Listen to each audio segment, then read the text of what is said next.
Olá, seja bem-vindo, seja bem-vinda à Academia de Pregadores, a mais uma aula da disciplina de Introdução à Teologia.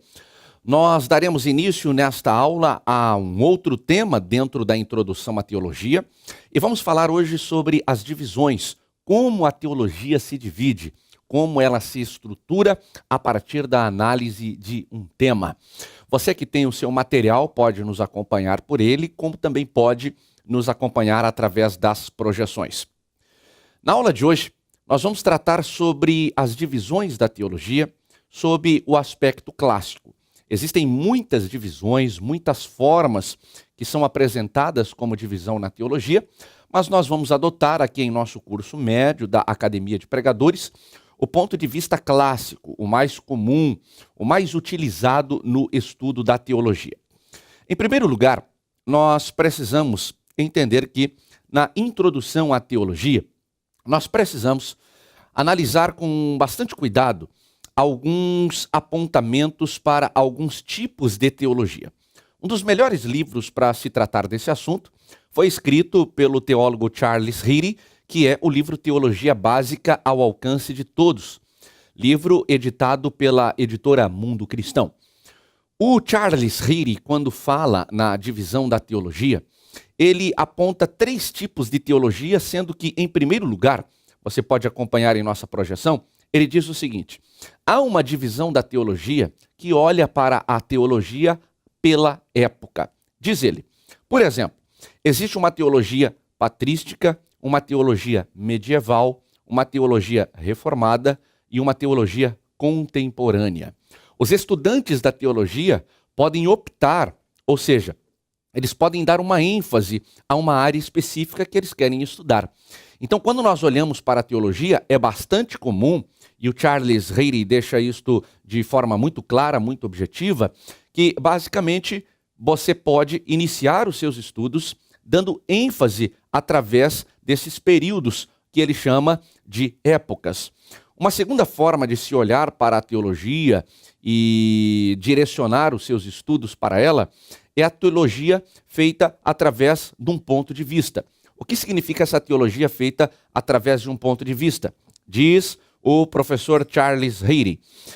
Por exemplo, a teologia arminiana, que é a teologia defendida por Armínio, a teologia calvinista, que é a teologia defendida por João Calvino, a teologia bartiana, que é defendida pelo Karl Barth, ou a teologia da libertação, defendida pelo Gutierrez, e tantos outros que defendem esse aspecto, esta visão teológica.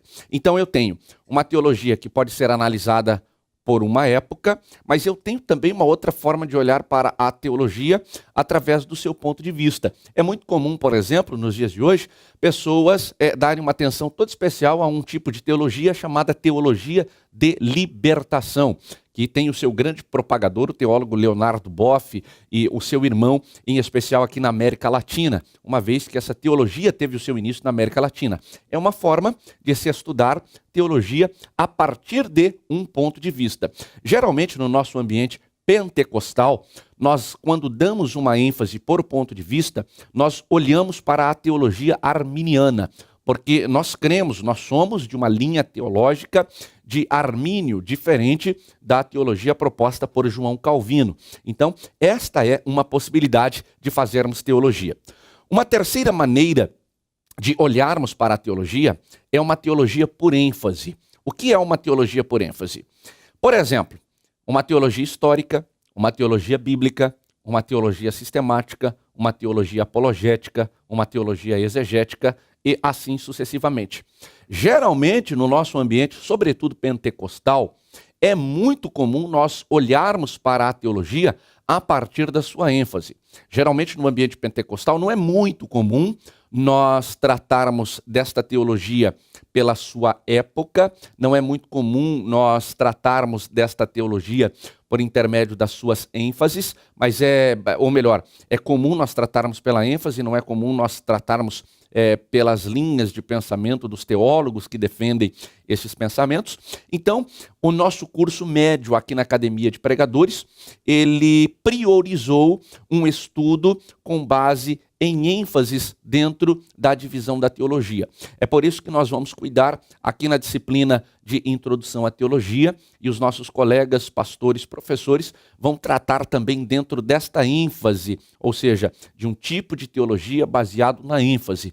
Nesta disciplina de Introdução à Teologia, nós vamos falar da teologia histórica, da teologia bíblica, da teologia sistemática, da teologia exegética, e os nossos companheiros, pastores, professores, pares, irão abordar então os temas através da teologia sistemática. Falando então propriamente desta divisão teológica, a primeira divisão do ponto de vista clássico da teologia é chamada de divisão exegética, ou uma teologia exegética. Para falar um pouquinho sobre teologia exegética, eu tomei como base o pensamento do teólogo pentecostal Meyer Pearlman. Existe uma carência muito grande na formação de teólogos pentecostais. Nós temos grandes pensadores pentecostais no Brasil, fora do Brasil, mas em especial no Brasil são poucos os teólogos de influência pentecostal. Por quê? Basicamente o material impresso, escrito, que dita as regras e as normas da teologia no mundo todo, são basicamente, ou seja, os maiores influenciadores da teologia mundial são os alemães. E geralmente esses teólogos alemães são teólogos de uma linha tradicional. Na linha tradicional, mas também pentecostal, nós temos uma atuação mais decisiva, mais forte dos norte-americanos. O movimento pentecostal que eclodiu, sem dúvida nenhuma, nos Estados Unidos, até os dias de hoje, influencia nações, continentes, países ao redor do mundo, com uma teologia basicamente pentecostal norte-americana, traduzida e interpretada para as nossas realidades. Quando nós falamos de uma realidade pentecostal brasileira, é verdade que nós temos grandes teólogos pentecostais, mas são poucos. Nós precisamos desafiar os estudantes de teologia de uma linha pentecostal a começarem a escrever. E aqui eu quero falar algo bastante interessante para você. No mundo da teologia, o teólogo só tem respeito quando ele escreve. Nós que somos pregadores, que temos uma facilidade de comunicar o evangelho para grupos de pessoas, grupos pequenos, médios e grandes, infelizmente só este nosso comportamento, que é caracterizado pela habilidade que temos de falar, não nos coloca no centro da credibilidade teológica. Nós sempre enfatizamos para os nossos alunos de teologia o seguinte: o bom teólogo não é aquele que fala bem. Às vezes você conhece um pregador que tem uma excelente oratória, que se desenvolve de uma maneira muito excelente, mas se ele não escrever o seu pensamento, se ele não deixar registrado o seu pensamento, dificilmente ele vai ter um reconhecimento numa credibilidade teológica, sobretudo quando a gente fala no mundo acadêmico. Por isso é muito importante, independente do nível de estudo teológico que você se posiciona, você escrever os seus pensamentos e deixar isso registrado. Aí você pode pensar o seguinte: mas eu não tenho dinheiro para escrever, para publicar um livro, para levar adiante o meu pensamento. Então fica uma dica, uma sugestão para você. Hoje você tem os blogs, você tem as redes sociais, você tem o Facebook, você tem o WordPress, você tem uma série de ferramentas que não te custam nada, que são de graça. Ao invés de você ficar numa rede social, no Facebook, criticando fulano de tal, falando mal de A, falando mal de B, falando o que você acha de um, falando de outro, comece a organizar o seu material. Quem sabe você preparou uma aula de escola bíblica dominical tão excelente, tão interessante, tão bonita, e de repente ninguém sabe que você escreveu sobre esta lição. Aí você vai lá no Facebook, você vai num perfil de rede social qualquer, disponibiliza o resultado do seu estudo e você começa a ser conhecido. Não é ser conhecido para você alimentar uma vaidade, é você ser conhecido para compartilhar uma teologia séria, para você compartilhar uma teologia saudável. Mas voltando ao Meyer Pearlman, ele é um dos poucos teólogos pentecostais no Brasil hoje, ao lado de Stanley Orton, que nós falaremos em especial quando tratarmos de teologia pentecostal propriamente dita. São poucos os livros que tratam da questão da realidade pentecostal no Brasil. Mas voltando ao nosso material, que você tem à sua disposição, a primeira divisão da teologia é chamada de teologia exegética. O que significa fazer uma teologia exegética? A exegética vem de uma palavra grega que significa sacar ou extrair uma verdade. Quando nós falamos em teologia exegética, Nós estamos falando em um esforço, em uma atividade que procura descobrir os verdadeiros significados das Escrituras. Quando nós falamos em teologia exegética, nós observamos aqui na nossa projeção que um conhecimento das línguas originais nas quais foram escritas as Escrituras pertence, por exemplo, a este departamento da teologia. O que significa isso? Para eu ser um bom teólogo, é obrigatório eu conhecer as línguas originais da Bíblia? Seria perfeito. Um bom teólogo, ele deve ter, sim, um conhecimento pleno das línguas originárias da Bíblia. Quando nós falamos em línguas originais da Bíblia, nós estamos falando sobretudo no hebraico e nós estamos falando no grego. Agora, o fato de eu não conhecer estas línguas na sua plenitude não me impede de fazer teologia. Eu não vou ficar impedido, preso de fazer teologia, porque eu não tenho domínio pleno desta língua. Mas um conhecimento mínimo. Quem de nós no estudo da Bíblia Sagrada, por exemplo, quando olhou para a palavra paz, não foi ao seu original shalom? Eu não necessariamente tenho um domínio da língua, mas o conhecimento, pelo menos mínimo desta língua, vai me proporcionar uma possibilidade de ter um conhecimento mais profundo daquilo que eu estou lendo, porque eu vou entender a motivação do escritor. Então, quando nós olhamos para a teologia e vimos esta teologia na perspectiva de uma ênfase, em primeiro lugar, nós estaremos diante de uma teologia chamada teologia exegética, uma teologia que se preocupa em sacar ou extrair a verdade através do descobrimento do verdadeiro significado das Escrituras. Olhando ainda para esta divisão, nós encontramos a segunda divisão da teologia, chamada de teologia histórica. O que significa uma teologia histórica? Ela traça a história do desenvolvimento da interpretação doutrinária e envolve o estudo da história da igreja. É muito interessante quando a gente fala em teologia histórica, porque existe muita confusão no entendimento desta divisão da teologia. Muitas pessoas, quando olham para a teologia histórica, imaginam uma teologia preocupada em traçar só a história da igreja. Quando, na verdade, na teologia histórica, você vai estudar e você vai conhecer a interpretação doutrinária que esta igreja teve. Olha que interessante. O que é uma doutrina? Basicamente, quando nós falamos em doutrina, nós falamos em uma instrução. Nós falamos de alguma coisa que nos guia e que nos segue e que nos serve, de um marco para a trajetória da nossa caminhada.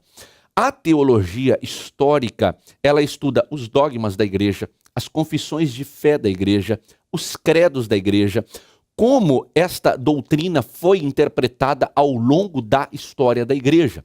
Por exemplo, nós que pertencemos a uma denominação qualquer religiosa no Brasil, temos em nossa denominação uma confissão de fé, uma confissão religiosa, um credo que foi impresso e chegou até o nosso conhecimento. É necessário, para eu ser membro de uma igreja, eu ter conhecimento, por exemplo, de qual é a essência doutrinária desta denominação que eu faço parte. O que esta igreja acredita?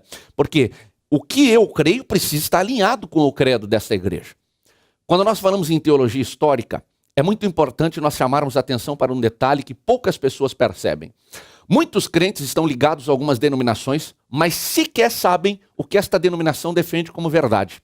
Tem muito crente, por exemplo, de linha pentecostal, que abandonou o pentecostalismo, foi para uma corrente tradicional, por exemplo, de uma igreja qualquer. Por quê? Esta igreja tradicional tinha algumas coisas que, na estrutura eclesiástica pentecostal, ele achava que estava em falta. Porém, quando ele abandona o pentecostalismo, por exemplo, e se alinha ao movimento tradicional, ele está dizendo o seguinte: eu passo a aceitar a partir de agora o ensinamento que acredita que batismo com o Espírito Santo é uma coisa antibíblica, que não faz parte do contexto ou da contemporaneidade no período pós-igreja primitiva. Pela falta de conhecimento dos credos e das confissões religiosas, tem muitas pessoas que servem a uma estrutura denominacional, mas não têm convicções de fé baseadas em pilares essenciais de uma doutrina religiosa. Na cidade de Curitiba, que é a cidade que eu resido, Todas as vezes em que nós vamos separar obreiros para o ministério, esses obreiros passam por uma série de avaliações. E uma das avaliações que esses obreiros passam é uma entrevista pessoal para nós avaliarmos o seu conhecimento bíblico e o seu conhecimento teológico. Eu fiz parte de muitas destas comissões de avaliações nos últimos 15 anos, pelo menos. E uma das coisas que me chama a atenção é que todas as vezes que eu estou diante de alguém que está se colocando à disposição da igreja para pertencer ao ministério, e você pergunta para ele quais são as confissões de fé da sua denominação, grande parte das pessoas que estão adentrando ao ministério são incapazes de identificar ou de dizer quais são as confissões religiosas da sua denominação. Eu sou membro da Assembleia de Deus na cidade de Curitiba hoje. A Assembleia de Deus é uma igreja que ao longo da sua história desenvolveu um credo, uma confissão de fé que passou a ser chamada de cremos dentro das Assembleias de Deus no Brasil. Este credo ele é composto por algumas interpretações doutrinárias que resumem o pensamento teológico das Assembleias de Deus no Brasil. E este documento ele é impresso, ele é distribuído de forma muito objetiva para todos os membros da igreja, está disponível na maioria dos periódicos impressos distribuídos em todo o Brasil, e grande parte dos pastores não conhecem esse documento. Grande parte dos membros não tem o menor interesse em conhecer quais são as doutrinas basilares, quais são as confissões de fé essenciais da denominação que eles fazem parte. Sabe por que isso acontece? Porque há um desprezo com a teologia, há um desprezo no entendimento da interpretação doutrinária. Nós nos alimentamos de poucas coisas nos dias de hoje. Eu tenho um pastor colega que ele diz o seguinte: Eliel, a igreja de hoje mata a sua fome com pipoca de micro-ondas. Um alimento extremamente artificial, ruim, sem gosto, que te estufa, mas mata a sua fome. Nós não temos mais aquele tempo para preparar uma comidinha, quem sabe num forno a lenha, num fogão a lenha, bem elaborado, porque isso demora tempo, vai consumir o nosso tempo, vai demorar. Mas eu convido você a comer uma pipoca feita com óleo na panela. E eu convido você a comer uma pipoca feita no micro-ondas e fazer uma comparação. O que nós estamos fazendo com o evangelho de hoje é tentar transformá-lo num evangelho de micro-ondas, com rapidez, que não se preocupa, que não estuda, que não mergulha, que não se aprofunda, que não vai buscar as profundezas da revelação de Deus. Quando a gente olha para a teologia histórica, nós observamos que deve haver também uma preocupação com a história da igreja. Grande parte dos crentes hoje despreza a história da igreja. Não sabem de onde viemos, não conseguem defender a existência da igreja. Um dos movimentos que mais cresce, não só no Brasil, mas no mundo, é o movimento dos desigrejados, de pessoas que desconsideram a existência da igreja. Eles desconsideram a história da igreja e, através de uma interpretação isolada de uma passagem na Bíblia Sagrada, começam a compartilhar uma mensagem que o templo sou eu, então eu não preciso do templo, eu não preciso da igreja, eu não preciso da comunhão dos irmãos, eu sirvo ao Senhor do meu jeito, dentro de casa, da minha maneira, da forma que eu quiser. Porque desconhecem a história da igreja desde a sua origem, desde o seu estabelecimento através de Cristo Jesus. A propósito, se lessem a palavra de Deus, em especial na carta do apóstolo Paulo aos Colossenses, saberiam que a igreja foi criada na mente de Deus antes da fundação deste próprio mundo, antes da fundação dos séculos. Por isso a teologia histórica tem uma preocupação, que se divide em duas partes. Primeiro, é uma teologia que investiga como as doutrinas que estão reveladas na palavra de Deus foram interpretadas e como esta interpretação chegou até nós. Um mesmo versículo na Bíblia Sagrada tem uma série de interpretações. Eu posso pegar um texto, uma passagem, um versículo, ou um capítulo, ou até mesmo um livro, ou várias partes de um livro e interpretar e criar uma teologia. Porque esta teologia pode ser interpretada. A teologia histórica, ela vai mostrar para você como você estrutura esta interpretação para que você não fuja da revelação original das Escrituras Sagradas. Mas ela também se preocupa com o desenvolvimento da igreja na história, estudando a sua fundação, a sua revelação, como o apóstolo Paulo, aquele que se considerou o menor de todos os santos, chegou ao entendimento desse mistério que estava oculto até então e trouxe à tona ao conhecimento no período da graça da realidade da existência da igreja. Muitas pessoas não conhecem a história da denominação que pertencem. Quem são seus fundadores? como esta denominação surgiu, não conhecem como eles criaram ou interpretaram as doutrinas que seguem a vida desta igreja. Então nós que somos estudantes de teologia, precisamos conhecer a origem da interpretação das doutrinas que nós defendemos. Precisamos conhecer a origem da igreja para que nós possamos ter certeza de que não somos manipulados, de que nós servimos ao Senhor e somos membros de uma igreja porque entendemos se tratar de uma revelação expressa na Bíblia Sagrada. Precisamos conhecer as nossas origens para que nós possamos defender a existência da igreja. Indo um pouquinho adiante, nós temos a terceira divisão clássica da teologia, que trata da teologia dogmática. É o estudo das verdades fundamentais da fé, como se nos apresentam nos credos da igreja.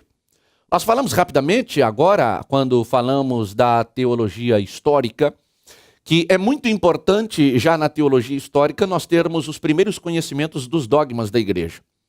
Existe alguma preocupação por parte dos teólogos, em especial no mundo pentecostal, quando nós usamos esta expressão dogma? A gente tem medo de usar essa expressão, porque essa expressão nos assusta, porque ela tem a sua origem no catolicismo.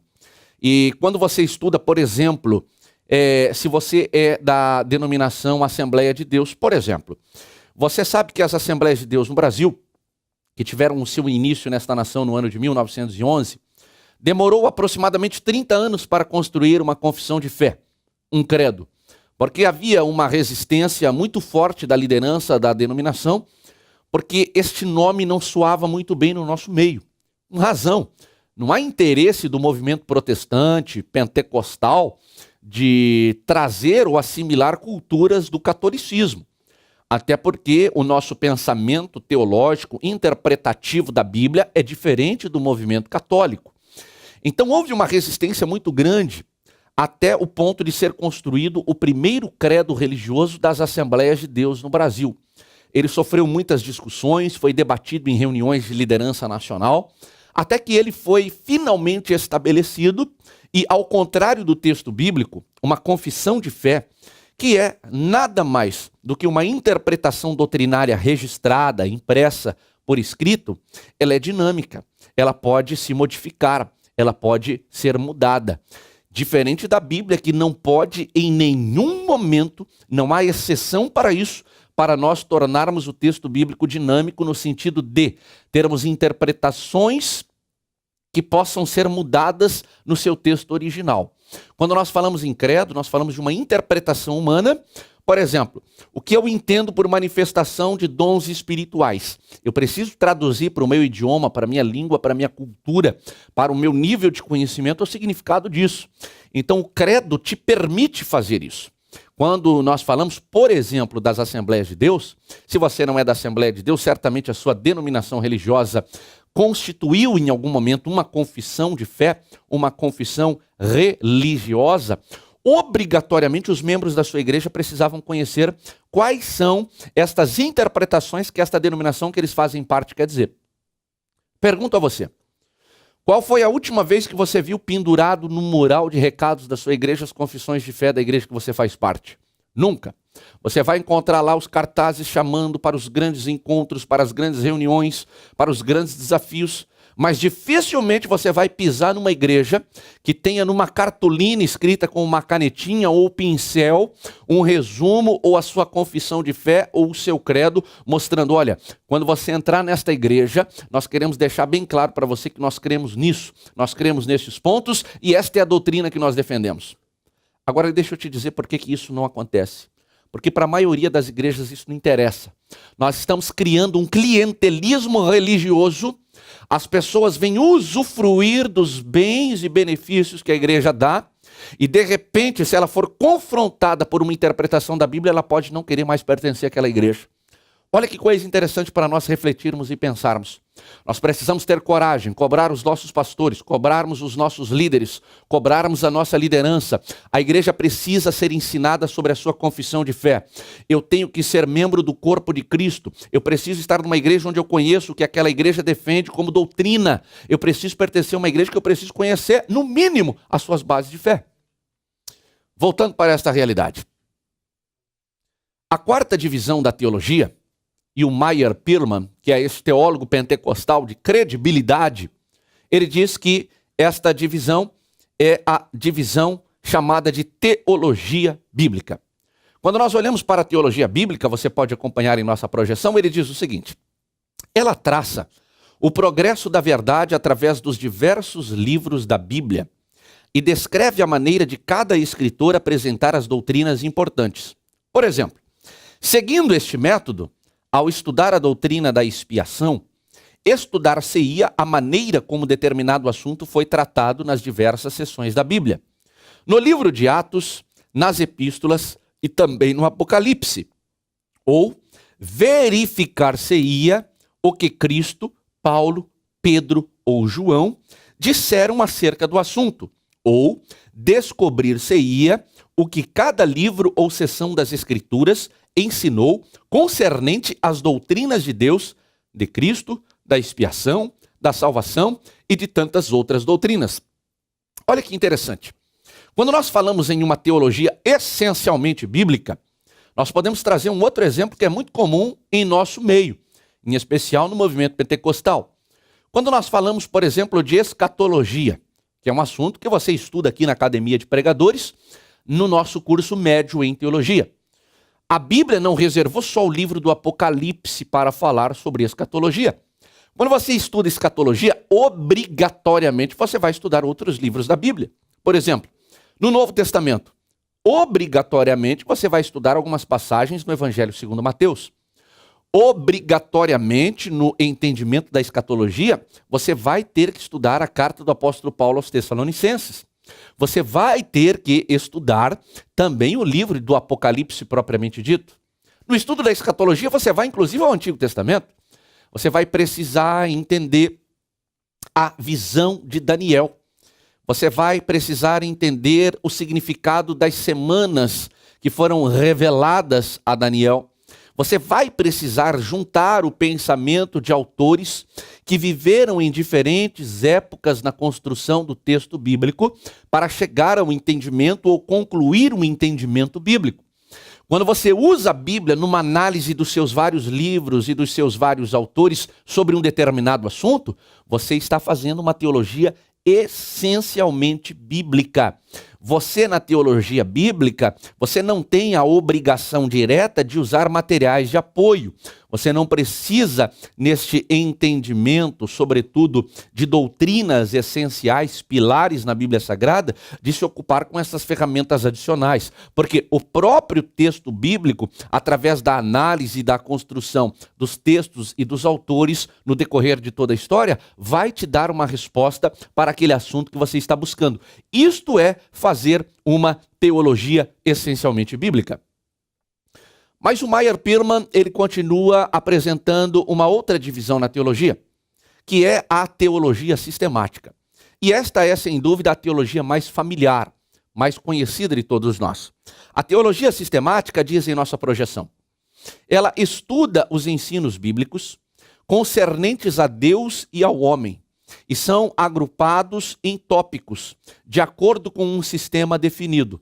Por exemplo, as escrituras relacionadas à natureza e à obra de Cristo são classificadas sob o título Doutrina de Cristo. Olha que interessante. A teologia sistemática é a mais simples de nós assimilarmos, a mais comum, a mais usual no nosso meio. Então, por exemplo, quando nós vamos falar sobre anjos, nós temos uma teologia sistemática que trata especificamente do assunto anjos, conhecida como angelologia.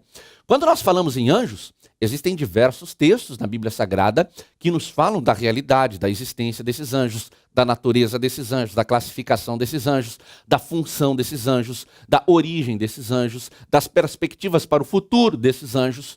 Quando nós reunimos todos os textos que falam sobre um determinado assunto, por exemplo, todos os textos que falam sobre anjos, eu estou fazendo uma teologia sistemática. Eu estou dando ênfase a um assunto na Bíblia Sagrada e esta ênfase é chamada de teologia sistemática. Mas vamos tentar, mesmo que de forma bastante rápida, ainda nesta aula, tratar com um pouquinho mais de profundidade sobre estas divisões da teologia. Em nossa projeção, nós falamos em teologia exegética propriamente dita, ou seja, uma teologia que busca o verdadeiro significado das Escrituras, um termo, conforme nós já vimos na aula de hoje, que tem a sua origem no grego, que vem da junção do termo ex, fora, e de agein, ou guiar. Ou seja, a exegese ou a teologia exegética é o esforço da teologia em liderar ou explicar o significado das Escrituras. Um dos autores bastante utilizados no movimento pentecostal é Russell Norman Champlin. Antes de falarmos com um pouquinho mais de propriedade sobre a teologia exegética no ponto de vista de Champlin, eu gostaria de fazer uma observação muito rápida aqui, mas muito honesta e muito sincera com você que está participando deste curso na Academia de Pregadores. O Champlin, ele é utilizado no nosso meio fora de medida. O que significa isso? Muitos crentes deixaram de ler a Bíblia e eles gostam de ler só os comentários da Bíblia, porque é muito mais fácil. Eu não preciso orar, não preciso buscar a iluminação do Espírito Santo, não preciso buscar uma revelação, não preciso de muito esforço. Afinal de contas, outros estudiosos já pesquisaram, colocaram tudo aqui para mim, e isso é um perigo muito grande. Eu não estou dizendo que é errado, não estou dizendo que é pecado, pelo contrário, eu estou usando uma Bíblia com anotações, eu estou usando um material de apoio, mas esse material de apoio ele não pode substituir uma análise no texto original da palavra de Deus. Pregador que não lê a Bíblia não deveria estar em cima dos púlpitos. Pregador que só lê material de apoio e nota de rodapé de Bíblia deveria voltar para os bancos, se humilhar e aprender a ser crente de novo. Nós precisamos ler a Bíblia, amar a Bíblia, olhar para o seu texto original, fecharmos os nossos olhos e clamarmos pela iluminação do Espírito Santo. A propósito, nós estamos sendo meros repetidores de palavras que a gente já ouviu alguém contando. Nós não temos mais novidades para contar para a igreja. Não nos alegramos porque não buscamos uma inspiração direta na palavra de Deus. Perdão, a expressão pode fugir um pouquinho aqui do nosso tom, mas em alguns momentos somos papagaios paroleiros que repetem palavras que ouvimos de outros, porque nunca dobramos os nossos joelhos, nos curvamos diante da palavra de Deus e dissemos: Espírito Santo, me revela as profundezas dessa mensagem para que eu possa ser transformado por ela e possa compartilhar com a igreja do Senhor. Quando eu falo do Champlin, eu digo o seguinte: muitos crentes têm no Champlin a sua última fonte, ou a sua principal fonte. E não questionam, não fazem uma análise criteriosa das coisas que lá são escritas. O Champlin não é infalível. Existem muitas interpretações. Por exemplo, quando você lê o Champlin numa interpretação apocalíptica, ele tem uma das suas interpretações no que diz respeito ao período de tribulação e de grande tribulação, que nós aprendemos desde muito cedo. Não é o meu objetivo discutir sobre isso, mas apenas para trazer um exemplo para você. Quando nós falamos em um período literal de tribulação na Terra, para aqueles que são pré-tribulacionistas, nós acreditamos num período de 7 anos. E você lê o Champlin, por exemplo, ele traz uma interpretação de 40 anos deste período. Ou seja, você precisa questionar algumas coisas que o Champlin diz. Ele não é uma verdade absoluta, porque tem gente que lá colocou o Champlin em pé de igualdade com a Bíblia Sagrada, colocando a interpretação do Champlin como uma coisa que não pode ser questionada. Mas existem muitas coisas boas no Champlin que a gente pode, com equilíbrio, colocar em prática no nosso entendimento e no compartilhamento de uma verdade, sobretudo com a Igreja do Senhor. Quando o Champlin fala sobre exegese, sobre teologia exegética, você pode acompanhar na nossa projeção, ele diz o seguinte: dentro do contexto teológico, a ênfase exegética recai sobre a interpretação de modos formais de explicação que podem ser aplicadas a algum texto, a fim de se compreender o seu sentido. Na linguagem técnica, diz ele, a exegese aponta para a interpretação de alguma passagem literária específica, ao mesmo tempo em que os princípios gerais aplicados em tais interpretações são chamados de hermenêutica. Preste atenção, existe uma diferença em hermenêutica para a exegese. A hermenêutica é um princípio que te ensina a interpretar. A hermenêutica não se aplica à sua Bíblia Sagrada. Em qualquer área do conhecimento você pode aplicar a hermenêutica. Quando você lê um texto qualquer, um jornal, uma revista, você interpreta a notícia da pessoa que escreveu. Você interpreta a notícia do jornalista, você está fazendo uma hermenêutica. Quando eu faço uma hermenêutica da Bíblia Sagrada, é claro, é óbvio, eu estou fazendo uma interpretação, ou seja, eu estou dizendo o que eu entendi depois daquela leitura. Exegese e hermenêutica, embora possam ser termos parecidos, são diferentes. Quando eu falo em exegese, eu falo de uma interpretação de uma passagem literária, no caso de uma literatura bíblica, eu falo de uma exegese bíblica, eu falo de uma interpretação de uma passagem específica que me leva na origem do seu texto. Me leva a praticamente, claro, isso é impossível, nós vamos forçar aqui a nossa imaginação, a entrar na imaginação do autor, a imaginar o que ele estava pensando, o que ele estava vivendo no momento que ele escreveu aquela palavra. Isto é exegese. O Champlin continua dizendo o seguinte na projeção que você pode acompanhar conosco.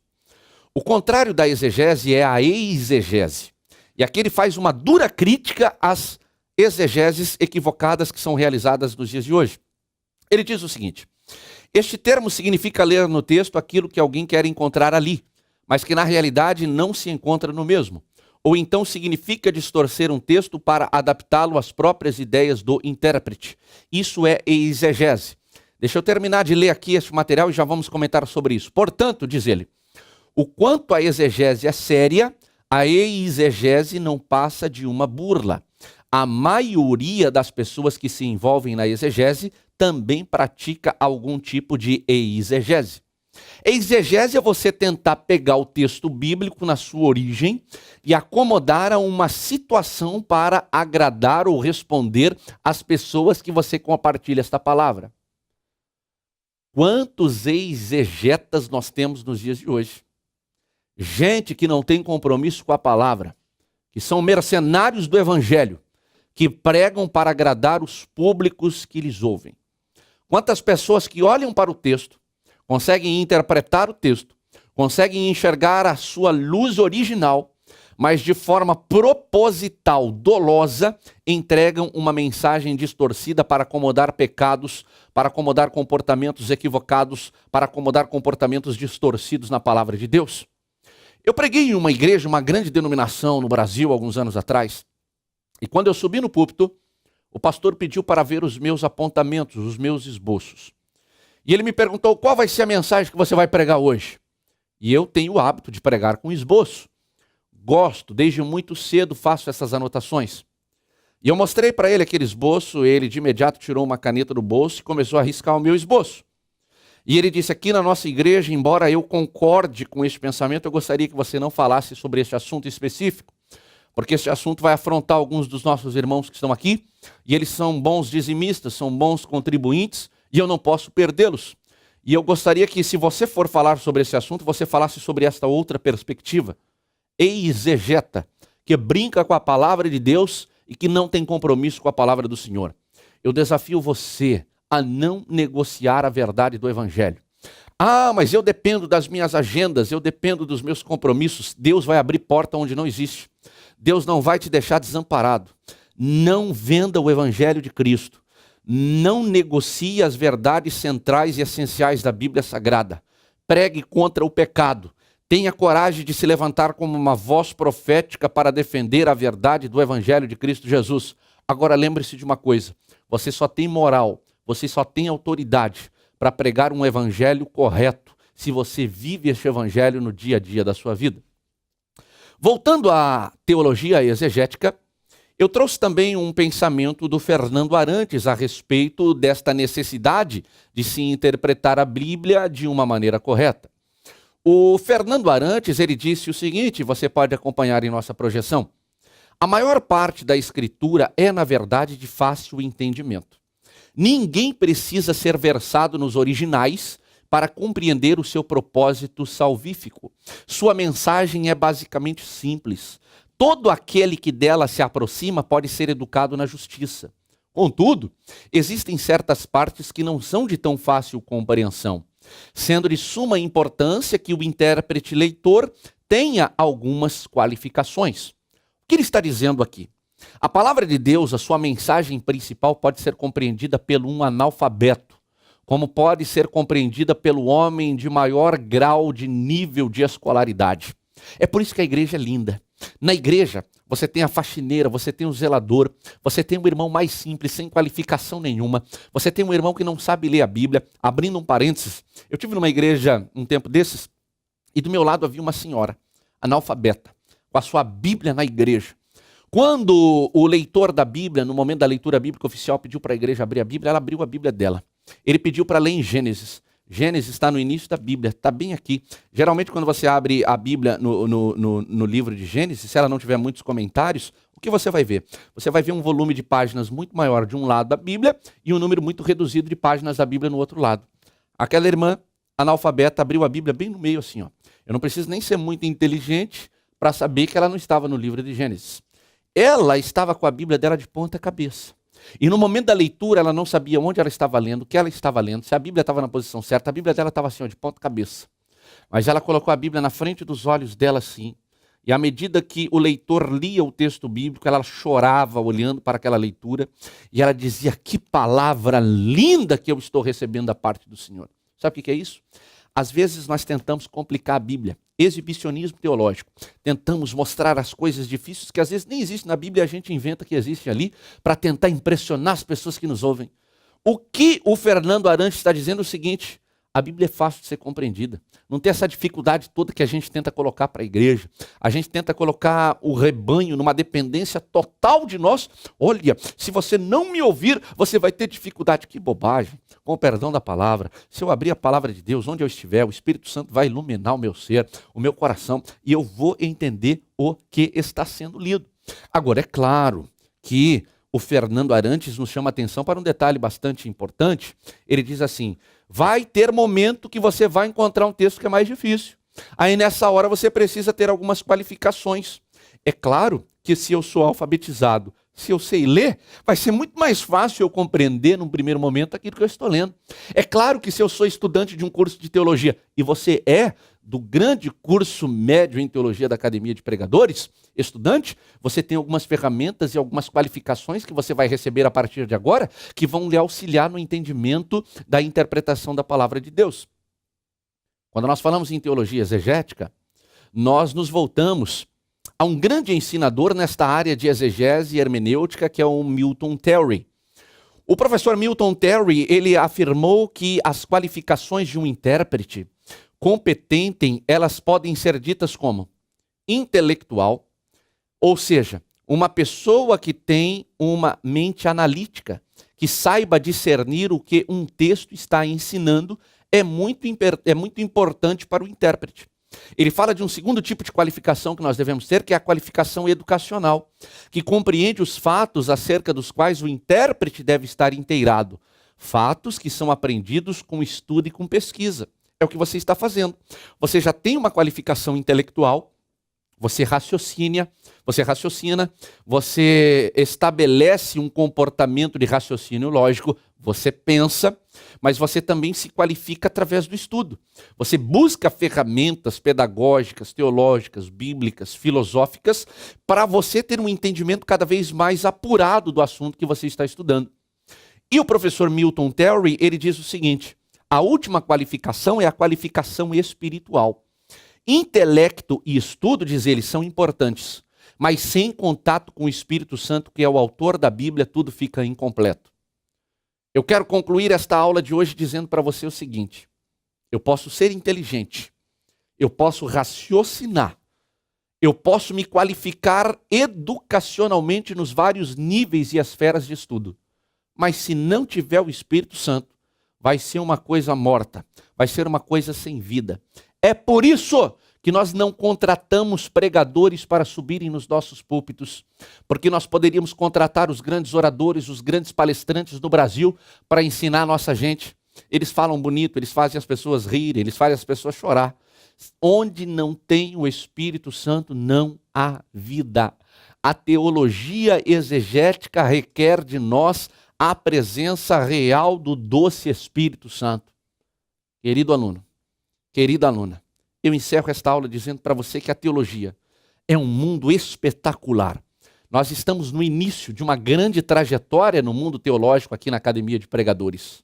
Lembre-se, pense quando você lê a Bíblia.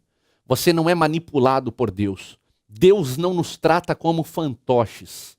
Deus nos dá um livre-arbítrio para pensarmos e questionarmos até mesmo a sua revelação, até mesmo a sua palavra. Estude, estude muito. Mas todas as vezes que você estiver estudando, feche os teus olhos e clame pela presença do Espírito Santo do Senhor na sua vida. Ah, Ele é muito real, Ele é muito verdadeiro.